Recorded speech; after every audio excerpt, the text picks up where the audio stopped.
Hi friends, welcome back to Shri Mahalakshmi home foods అండి. ఈరోజు నేను చూపించబోయే వీడియో ఏంటిదంటే చిక్కుడుకాయ కర్రీ అండి. ఫస్ట్ కుక్కర్ పెట్టుకొని ఆయిల్ వేసుకొని ఆయిల్ కాగినాక పోపు గింజలు వేసుకోవాలండి. పోపు గింజలు వేగినాక ఈ చిక్కుడుకాయ కట్ చేసుకున్న చిక్కుడుకాయలు వేసుకోవాలండి.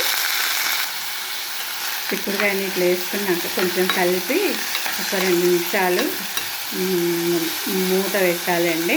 మూత పెట్టి మగ్గనియాలండి. క్యాప్ తీసి చూద్దామండి.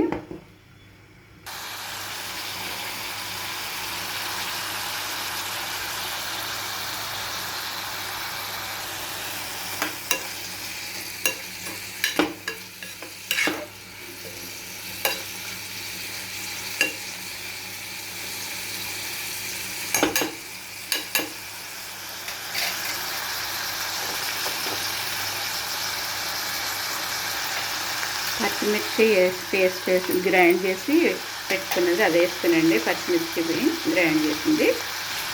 నువ్వుల పొడి వేస్తుందండి. బెల్లం వేస్తుందండి.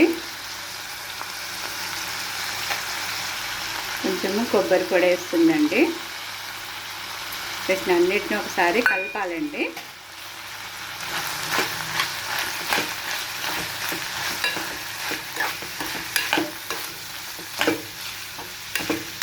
కలిపి ఒక చిన్న టీ గ్లాసుడు వాటర్ పోసుకొని మళ్ళీ మూత పెట్టేసేయాలండి. ఇప్పుడు వాటర్ పోస్తున్నాండి.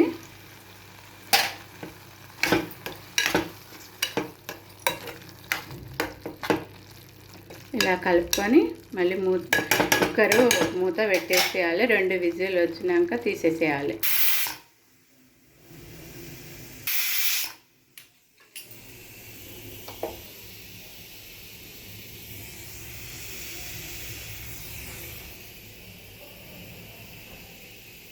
మూత తీసి చూద్దామండి. వావ్, మంచిగా అయిపోయిందండి. చాలా బాగా అయిపోయింది. ఇప్పుడు కొంచెం సేపు పొయ్యి మీద పెట్టుకుందామండి. ఈ వాటర్ కూడా వెనికేటట్టుగా పొయ్యి మీద పెట్టుకుందాం. కొంచెం స్టవ్ ముట్టించి పెట్టుకుందాం. మళ్ళీ ఇలా ఉడుకుతుంది చూడండి.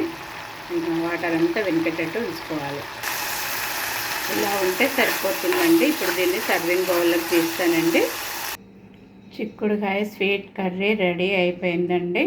ఇది మా బ్రాహ్మణ్స్ వాళ్ళు కొంతమందే చేస్తారండి, కానీ చాలా టేస్ట్గా ఉంటుంది. నా వీడియో చూసి ఇలా చేసుకోండి.